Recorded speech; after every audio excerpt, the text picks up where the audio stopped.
시청자 여러분 안녕하십니까? JJC 내시 뉴스 시작합니다. 더불어민주당은 야당이 국정감사 종료일까지 공수처장 후보를 지명하지 않을 경우 법률안 개정에 착수할 방침이라고 밝혔습니다. 검찰은 21대 국회의원 중 27명을 포함해 선거사범 1,100여 명을 재판에 넘겼습니다. 마포구는 의료 공백을 해결하기 위해 공공야간약국을 지정해 운영합니다. 대전시 농업기술센터가 농촌 일손 돕기에 나섰습니다. 충청북도는 축산농가에 대한 구제역 백신 일제 접종과 축산 ICT 융복합 사업을 추진합니다. 첫 소식입니다.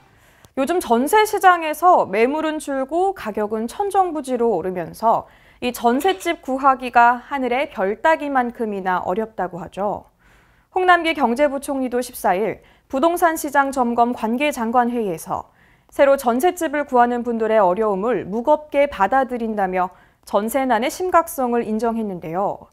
세입자의 주거 안정을 위해 임대차 관련 법들이 7월 말 국회를 통과했지만 전세 시장의 불안이 가시기는커녕 과도기적 부작용이 부각하는 상황입니다. 현 상황에 대한 각 언론사의 의견 살펴봅니다. 우선 A일보는 임대차 3법이 선량한 세입자를 옥죄도록 방치해서는 안 된다며 전세난을 핑계로 임대차 3법을 후퇴시키는 시도는 과감히 막아야 한다고 강조했습니다. 이어 전세난의 근본 원인은 급등한 집값이라며 집값을 하향 안정시키면서 주택을 공급해 전세 수요를 낮추는 방향으로 가는 게 정도라고 덧붙였습니다. B일보는 임대차 3법 시행의 과도기적 부작용으로 전세 시장 불안은 어느 정도 예측됐지만 그 정도가 꽤 심하다고 말했습니다. 대책을 마련하기 쉽지 않은 상황이지만 절박한 서민들의 고통을 이해한다면 시장이 회복될 때까지 방치할 수는 없다며 예정된 공급 물량이 조금 더 빨리 공급될 수 있도록 조건을 보완해야 한다고 꼬집었습니다. 마지막으로 시일보는 전세난을 부른 임대차 3법 등 규제 위주 정책을 그대로 유지하면서 불을 끌 수 있다고 생각한다면 이는 오산이라고 말했는데요. 공급 확대와 함께 한시적 양도세 완화 정책 등 전문가들 제언에 귀를 기울이고 잘못된 제도와 법을 뜯어고치지 않는 한 전세 대란은 계속될 수밖에 없다고 우려했습니다.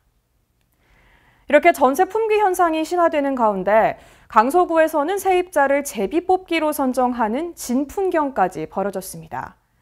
서민들의 전셋집 구하기가 얼마나 힘든지 적나라하게 보여준 사례인데요. 이 무주택 서민들이 더 이상 정부의 부동산 대책으로 고통받는 일이 없도록 정부는 서둘러서 부동산 시장의 안정화를 위한 대책을 강구해야겠습니다. 다음 소식입니다. 법무부가 지난 28일 징벌적 손해배상제를 확대 도입하는 상법 개정안을 입법 예고했습니다. 개정 법안은 악의적 가짜뉴스로 막대한 손해를 끼친 언론사에 입증된 손해액보다 최대 5배까지 배상 책임을 지도록 했는데요. 이에 관련한 각 언론사들의 의견 살펴보겠습니다. 먼저 A일보는 제목에서부터 오죽하면 언론에도 징벌적 손해배상 법안이 나왔겠는가라며 비판했습니다. 가짜뉴스로 인한 폐해와 언론의 신뢰 하락이 날로 심각해지고 있는 만큼 적절한 대응책 마련은 필요하다며 법안 개정에 찬성했습니다. 또한 언론의 자유를 침해할 수 있다는 주장에 대해서는 입법 예고된 상법 개정안은 고의나 중과실을 요건으로 하고 있으므로 단순 실수로 인한 오보 등에는 적용할 수 없다는 뜻이라고 반론했습니다. 아울러 징벌적 손해배상제 도입보다 더 중요한 것은 언론계의 성찰과 자정 노력이라고 주장하며 신뢰 회복을 위한 언론의 뼈저린 각성과 비상한 노력을 촉구했습니다. 반면 B일보는 표현의 자유를 침해하고 언론의 자유를 위축시키며 건전한 공론장 형성을 방해하게 될 것이다라며 법안 개정을 반대했습니다. 어떤 기사가 가짜뉴스인지 심지어 무엇이 악의적인지를 판단하기는 쉽지 않다는 것을 이유로 들었는데요. 언론의 비판을 봉쇄하는 입막음 수단으로 악용될 소지도 다분하다고 덧붙였습니다. 더구나 한국에는 세계에서 유일한 제도인 언론중재위원회를 통해 언론 보도의 피해를 구제하는 제도적 장치는 이미 마련돼 있으므로 개정 법안은 과잉 법안이라고 지적했습니다. 한편 시일보는 우리 시대의 가짜뉴스는 심각한 수준으로 특히 뉴미디어를 중심으로 퍼져나가다가 이제는 정통 언론조차도 가짜뉴스 논란에 휩싸이고 있는 상황에서 이번에 마련된 징벌적 손해배상 제도는 객관적이고 공정한 뉴스 생산을 위해 필요한 법인 건 분명하다고 주장했습니다. 하지만 이 법이 자칫 표현의 자유를 억압하는 장치로 쓰였을 땐 민주주의에 심각한 후퇴를 초래할 수 있다며 우려했는데요. 따라서 입법 취지에는 공감하지만 부작용에 대한 구체적인 대안 마련이 시급하다고 밝혔습니다. 현재 이미 언론 보도 피해자를 보호하기 위한 장치를 통해 피해자는 해당 언론사에 정정보도 및 반론 보도를 청구할 수도 있는데요. 그러나 이 같은 과정은 잘못된 정보가 번져나가는 속도보다 한참 뒤처지고 실제 손해배상 금액이 너무 적어 실효성이 떨어진다는 문제점이 있습니다. 가짜뉴스가 넘쳐나는 오늘날 언론사도 과오를 돌아볼 필요가 있습니다. 언론에 대한 잃어버린 신뢰를 되찾기 위해서는 제도의 취지를 먼저 이해하고 자정 능력을 키워나가야 하지 않을까 생각해 봅니다. 국민이 물으면 정부가 답하는 국민청원. 국정 현안과 관련해 누구나 청원을 제기하고 국민 다수의 목소리를 모을 수 있는데요. 20만 명 이상의 동의를 받으면 정부와 청와대 관계자들의 답변을 받게 됩니다. 오늘 소개해드릴 내용은 무면허 뺑소니 사고의 10대 가해자와 동승자를 강력 처벌해달라는 청원입니다.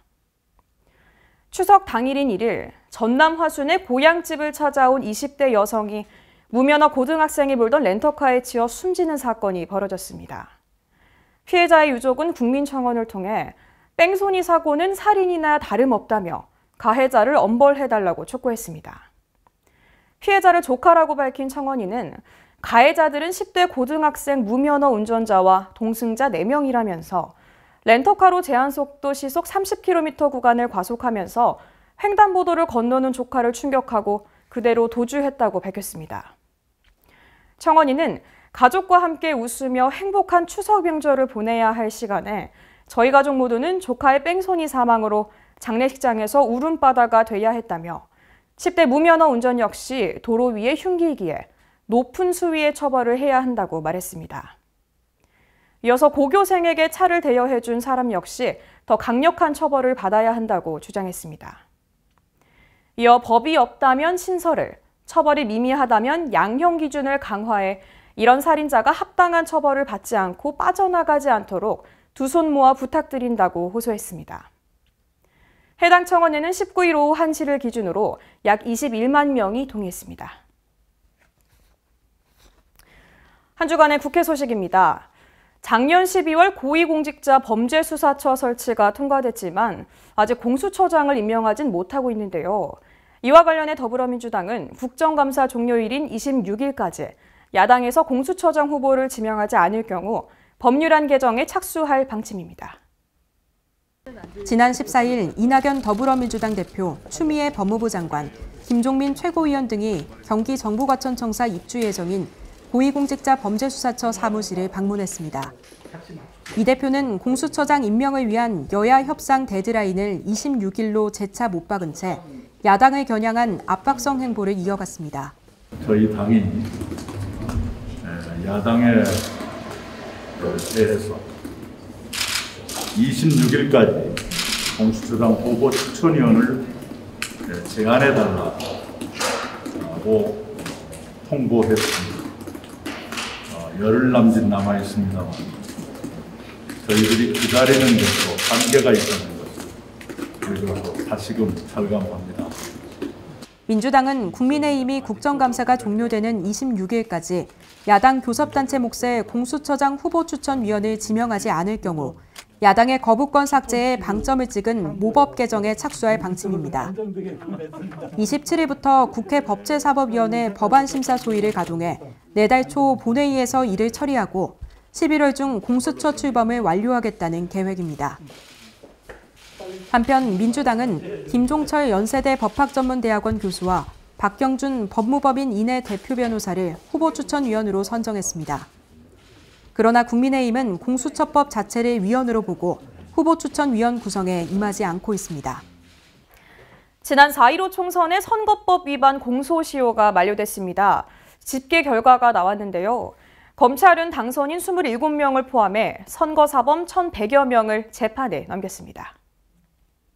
지난 18일 대검찰청 공공수사부는 선거사범 1,154명을 기소했다고 밝혔습니다. 이 중 현역 국회의원은 27명이 포함됐습니다. 대검은 21대 총선 선거사범 공소시효 만료일인 지난 15일까지 구속 36명을 포함해 2,874명을 입건하고 이 중에서 1,154명을 기소했다고 밝혔습니다. 기소된 현역 의원은 흑색 불법 선전이 10명, 선거운동 관련 7명, 금품 선거 6명, 그리고 당내 경선운동 위반이 4명인 것으로 파악됐습니다. 당별로는 국민의힘이 조수진, 이채익, 홍석준 등 총 11명으로 가장 많았고 더불어민주당은 정정순, 이규민, 윤준병 등 9명으로 뒤를 이었으며 정의당 이은주 의원, 열린민주당 최강욱 의원, 무소속으로는 윤상현, 이상직, 김홍걸 의원 등 5명이 재판을 받게 됐습니다. 한편 국회의원은 공직선거법과 국회법에 따라 금고 100만 원 이상의 형이나 징역형을 선고받으면 피선거권과 의원직을 상실하게 됩니다. 수도권 소식입니다. 광북구가 사람과 동물 모두에게 중증 질환을 유발하는 광견병을 예방하기 위해 10월 30일까지 예방접종비를 지원합니다. 이에 따라 반려견이나 반려고양이 소유주는 시술료 5,000원만 부담하면 강북구 지역 내 지정 동물병원에서 접종받을 수 있습니다. 강북구가 주민의 안전과 동물 복지 향상을 위해 10월 30일까지 생후 3개월 이상의 개와 고양이를 대상으로 광견병 예방접종 사업을 실시합니다. 고양이와 달리 반려견은 동물보호법에 따른 등록 개체로 접종 대상이 한정되지만 야생동물과 접촉하거나 물릴 경우 상처가 생길 위험이 높은 진돗개와 맹견류는 등록 여부와 관계없이 접종이 가능합니다. 예방접종은 지역 내 23개 동물병원에서 시행될 예정으로 강북구청 홈페이지의 새 소식 코너를 통해 확인할 수 있습니다. 특히 이번 접종 기간에 맞춰 백신 비용이 무료로 지원돼 반려동물 소유자는 시술료 5,000원만 부담하면 됩니다.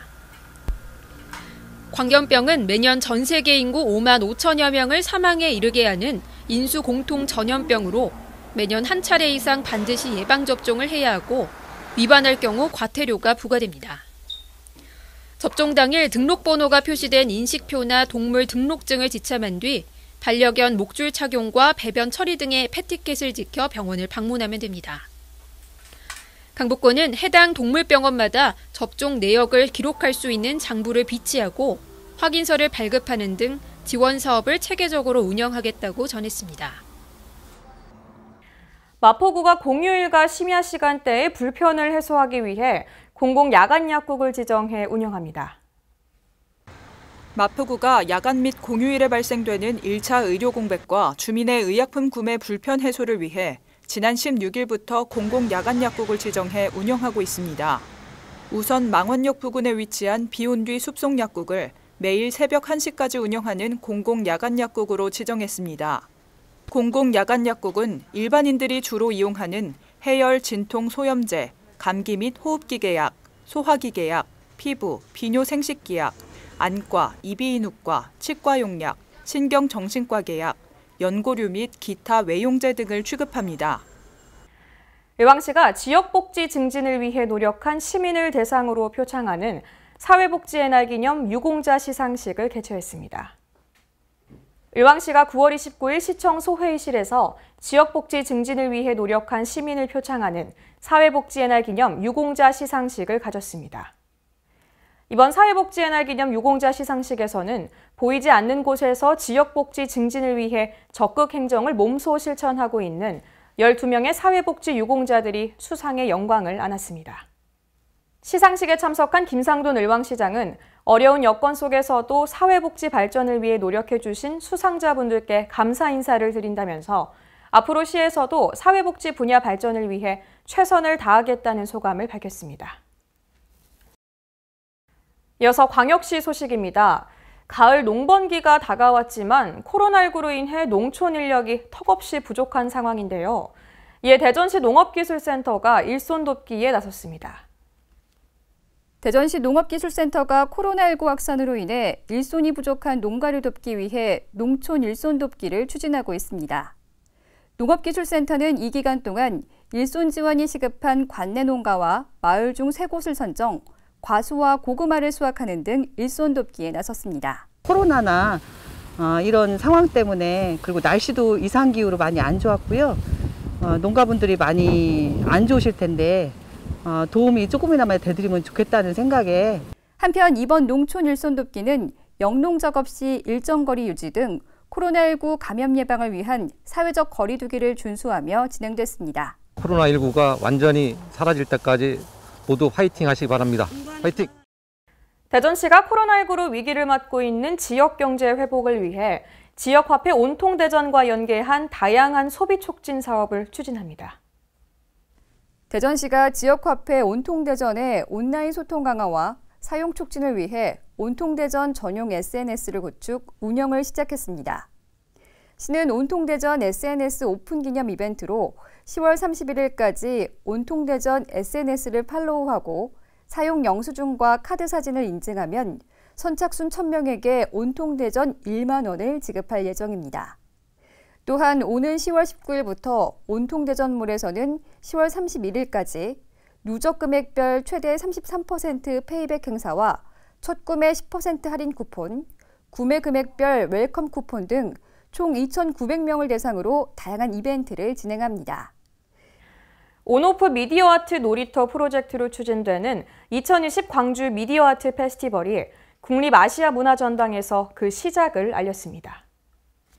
광주시와 국립아시아문화전당이 공동으로 시행하는 이번 페스티벌은 광주의 빛을 주제로 광주시 일원 23곳에서 14일부터 18일까지 개최됩니다.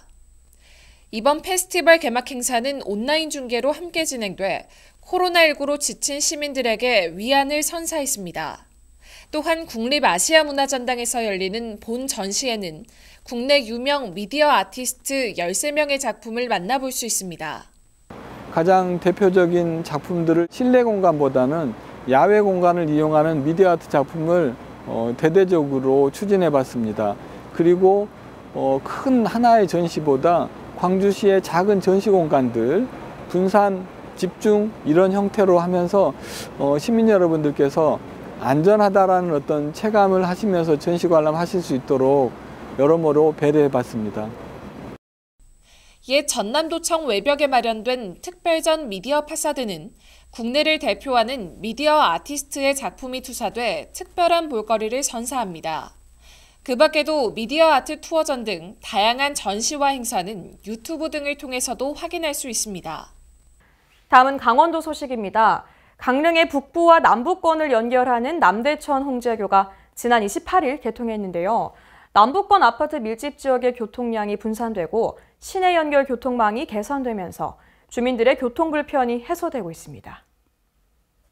강릉의 10번째 차도용 다리인 홍제교가 개통되고 그 위로 차량들이 시원스럽게 오갑니다.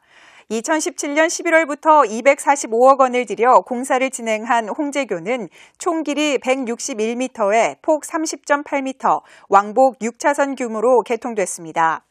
신규 아파트 급증으로 기존 중심 교량인 4곳교의 교통 혼잡이 심화되자 강릉시는 홍제교 건설을 추진했습니다. 강릉시는 또 홍제교 남단과 내곡동 하나로마트를 잇는 연결도로도 신설할 계획입니다. 하늘을 나는 스포츠 패러글라이딩의 명소로 각광받고 있는 평창군 장암산 활공장에서는 2020년 패러글라이딩 한국 챔피언전이 개최됐습니다. 이번 대회는 패러글라이딩 엘리트 선수들의 경기력 향상 도모, 2021년 세계선수권대회 국가대표 선발을 위해 진행됐습니다. 패러글라이딩 대회는 두 종목 3개 부분으로 이루어지며 정밀 착륙, 장거리 2개 종목, 종합 여성 챌린저 3개 부분으로 나눠서 대회가 이루어졌습니다. 대회 일정은 총 3일에 걸쳐 진행됐고 모든 선수는 당일 안전 브리핑에 참가했으며 총 상금은 385만 원으로 수상자에게는 메달 및 상장과 함께 상금이 수여됐습니다. 횡성군 드림스타트가 취약계층 아동의 돌봄 공백을 집중 점검하고자 10월 한 달간 꼼꼼한 사례 관리를 실시합니다. 지난 9월 인천에서 코로나19로 학교에 등교하지 않던 초등학생 형제가 라면을 끓이다 발생한 화재로 크게 다치는 사고가 발생했는데요. 이번 사고를 계기로 횡성군 드림스타트가 취약계층 아동의 돌봄 공백 집중 점검에 나섰습니다. 이번 점검은 횡성군 드림스타트 아동 300명을 대상으로 하는데요. 담당 공무원과 아동통합 사례관리사들이 가정에 방문해 양육 환경, 아동 안전 등의 모니터링을 실시하는 한편 지원이 필요한 아동 가구에 대해서는 긴급 지원을 연계하고 아동급식, 돌봄 신청 지원 등의 조치가 이루어집니다. 화재 예방을 위한 재난 대비 안전교육도 함께 실시합니다. 횡성군은 취약계층 아동에 대한 보다 철저한 모니터링과 신속한 조치를 통해 아동의 안전을 최우선으로 지켜나간다는 계획입니다. 이어서 충청도 소식입니다. 충청북도가 코로나19 장기화로 생업에 타격을 입고 있는 소상공인을 위해 특별 피해 업종에 50만 원씩 추가 지원을 시행한다고 밝혔습니다. 이번 사업은 정부의 2차 재난지원금 지급에도 불구하고 여전히 어려운 상황에 처한 소상공인을 지원하기 위해 시행됐습니다. 지원 대상은 PC방, 노래 연습장 등 12개 고위험 시설과 집합 금지 등 행정명령을 이행한 목욕장업, 보험업 등 총 4,164개소입니다. 신청 기간은 이달 30일까지로 각 시 군청에서 신청할 수 있습니다. 충청북도는 구제역 발병 위험 시기인 겨울철을 앞두고 축산농가에 대한 구제역 백신 일제 접종과 축산 ICT 융복합 사업을 추진합니다. 도는 겨울철 구제역 위험 시기를 맞이해 소규모 농가 및 염소농가에 대해 백신을 무상으로 공급하고 전업농가에 백신 구입비 50%를 지원합니다. 아울러 올해 축산 ICT 융복합 사업 대상 78농가에 총 141억 원을 들여 축사 환경 모니터링 장비를 비롯한 원격 제어 장비 등의 설치를 지원할 계획입니다. 보령시가 정부의 공공주도 대규모 해상풍력단지 개발 지원 공모 사업에 선정돼 오는 2023년까지 3년간 국비 최대 45억 원을 확보했습니다. 이는 정부와 충청남도의 에너지 사업 정책에 적극 부응하고 석탄 화력 폐쇄에 따른 대안 사업 확보를 위해 노력해온 성과로 풀이됩니다. 해상풍력단지가 조성되면 해상풍력 건설 및 운영 기간 일자리 8,200여 개가 창출되고 4,100여 명의 인구 유입이 있을 것으로 기대됩니다. 해상풍력 발전을 위한 최적의 배후 항만을 확보하고 있는 보령시는 앞으로도 지속 가능한 녹색 에너지 산업, 경제 선순환 체계를 구축해 나간다는 계획입니다. 단양군이 상진리 단양강변 1km 구간에 코스모스 꽃길을 조성했습니다. 단양 전역을 꽃내음 가득한 가을 정원으로 만들며 새로운 관광 코스로 떠오르고 있습니다. 류한우 단양군수는 올해 단양군 상진리 장미터널부터 단양강 잔도로 이어지는 1km 구간에 13,000제곱미터 넓이의 코스모스 꽃길을 조성했습니다. 이에 추석 명절이 지나고 하나둘 꽃이 피어나 만개한 단양군 상진리 단양강변은 코스모스길이 가을 정취를 물씬 풍기며 장관을 이뤄 꽃밭을 찾는 주민과 관광객들의 발길을 붙잡고 있습니다. 특히 단양강변의 코스모스 꽃길은 분홍빛과 보랏빛의 일반 코스모스와 함께 강렬한 노란빛을 띠는 황화 코스모스로 이뤄져 다른 지역의 코스모스 꽃길과는 차별화된 아름다움을 더하고 있습니다. 여기에 지난달 단양읍 상상의 거리와 상진리 주요 도로변에 조성했던 20만 본의 국화도 노란 꽃망울을 터뜨리며 단양 전역을 꽃내음 가득한 가을 정원으로 만들고 있습니다. 코스모스 꽃길에 산책을 나온 관광객들과 주민들은 사진을 찍고 추억을 남기는 등 즐거운 시간을 보냈으며 모처럼 마스크 속 미소 띈 얼굴을 보였습니다. 한편 사람들의 발길이 닿지 않아 우거진 잡풀, 잡목과 투기된 쓰레기로 도시 미관을 해친다는 지적을 받아왔던 상진리 강변은 지난 봄 메밀꽃밭으로 변신한 데 이어 올해는 가을을 맞아 형형색색의 코스모스 꽃밭으로 바뀌는 등 새로운 관광 코스로 떠오르며 코로나19로 지친 많은 사람들에게 희망과 위로가 되고 있습니다. 단양군은 향후에도 코로나19 사태 장기화로 우울감, 분노 등 정신적 고통을 호소하는 사람들의 코로나 불로 해소를 위해 낮에는 꽃과 나무 등이 가득하고 밤에는 황홀한 빛과 야경이 매력적인 관광도시, 아름다운 단양을 조성해 나갈 방침입니다. 경상도 소식입니다. 양산시 청소년 상담복지센터는 코로나19 재확산 방지를 위해 대면 상담이 제한되면서 상담이 필요한 청소년과 보호자에게 화상 상담 서비스를 운영하는가 하면 양산시 체육회에서는 홈트레이닝 운동 영상을 제공하는 등 비대면 서비스를 시작했습니다. 청소년 상담복지센터의 화상 상담은 심리적인 문제나 어려움에 도움을 받고자 할 경우 컴퓨터나 스마트폰 등 영상 매체를 통해 상담 전문가와 얼굴을 보며 1대1로 진행하며 시간대 조정 등 효율적인 상담을 위해 사전 예약제로 운영합니다. 양산시 체육회 홈트레이닝 영상은 체육회 소속 전문 생활체육 지도자들이 직접 출연해 운동 동작과 효과 등을 설명하고 누구나 동참할 수 있도록 제작한 맞춤형 생활체육 프로그램으로 지금까지 제작된 총 56편의 영상을 체육회 누리집 알림마당에 동영상으로 들어가거나 QR코드를 이용하면 스마트폰으로도 편리하게 볼 수 있습니다. 산업도시에서 문화도시로 변모한 포항의 두 얼굴을 모두 담은 포항의 대표적인 문화축제죠. 올해 포항 스틸아트 페스티벌이 온오프라인으로 포항의 단계별 개막을 시작했습니다. 포항문화재단은 2020 포항 스틸아트 페스티벌을 10월 10일부터 31일까지 온오프라인 단계별로 개막합니다. 2020 포항 스틸아트 페스티벌은 공공미술 중심의 순수 예술제로 온라인과 오프라인을 연계하는 하이브리드 형식의 축제로 진행됩니다. 특히 올해는 온고지신, 새로운 10년을 향해를 주제로 포항시내 27개 장소에 177점의 공공미술을 재정비하고 작품의 시민들의 이야기를 담습니다. 이와 함께 포항 스틸아트 투어 앱을 공식 오픈했으며 17일에는 철저한 방역 지침을 준수한 가운데 영일대 해수욕장 등에서 오프라인 개막을 진행합니다. 이번 축제는 유튜브와 페이스북, 인스타그램 등 누구나 쉽게 접속이 가능한 온라인 플랫폼을 중심으로 진행합니다. 또 비대면 도슨트와 큐레이션을 제공하는 포항 스틸아트 투어 앱을 비롯해 예술교육 영상부터 시민들이 제작한 스틸아트 영상 콘텐츠까지 뉴노멀 시대에 맞는 스틸아트를 만날 수 있습니다.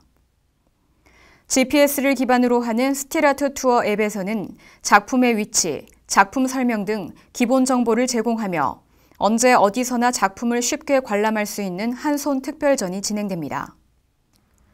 한편 올해 9회째를 맞이한 포항 스틸아트 페스티벌은 코로나 블루로 고통받고 있는 시민들을 위로하고 예술계에 새로운 활력을 불어넣을 것으로 기대됩니다. 다음은 전라도 소식입니다. 여수시가 한국서부발전 주식회사와 묘도 LNG 발전소 건설 업무 협약을 체결했는데요. 이를 통해 지역경제 활성화와 일자리 창출에 도움이 될 것으로 기대됩니다. 이번 협약에서는 여수시가 각종 인허가에 필요한 행정적 지원을 하고 한국서부발전은 지역 주민 일자리 창출과 발전소 주변 지역 생활 여건을 개선하는 지역 상생 사업을 위해 적극 협력하기로 했습니다. 이번 사업은 3년의 건설 기간 동안 총 15만 명의 건설 일자리 창출과 지역 중장비 활용, 발전소 주변 지역 지원을 통해 지역 경제 활성화와 약 200명의 인구 유입 효과가 기대되는 사업입니다. 한국서부발전은 2024년까지 완공되는 동북아 LNG 허브터미널 사업과 연계해 천연가스를 직도입할 수 있는 묘도를 선택했으며 향후 예비 타당성 등 인허가 절차를 거쳐 2028년 준공할 계획입니다. 한국전쟁 중 폭발 사고로 사라졌던 전라가명이 70년 만에 복원돼 옛 모습을 되찾았습니다. 전라가명은 조선 왕조 500년 동안 전북과 전남, 제주를 관할했는데요. 자세한 소식은 황인아 기자가 전해드립니다. 조선 왕조 500년 동안 전북과 전남, 제주를 관할했던 전라가명이 한국전쟁 때 소실된 지 약 70년 만에 옛 모습을 되찾았습니다. 전북도 하전주시는 7일 오후 옛 전북도청 전라가명 현장에서 찬란한 꽃 천년의 열매 전라가명을 주제로 복원 기념식을 가졌습니다.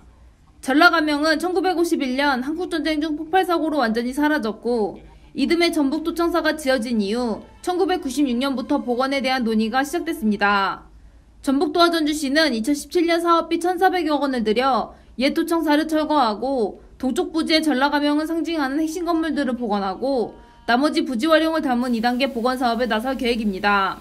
김승수 전주시장은 도청사 이전부터 약 20년 동안 진행된 전라가명 복원 사업에는 건축, 도시재생, 콘텐츠 분야 전문가는 물론 다수의 시민들과 토론을 통해 복원의 방향을 설정했다며 복원된 전라감명은 전주의 자긍심이자 옛 도심 문화심장터 핵심 공간으로 자리매김할 것이라고 말했습니다.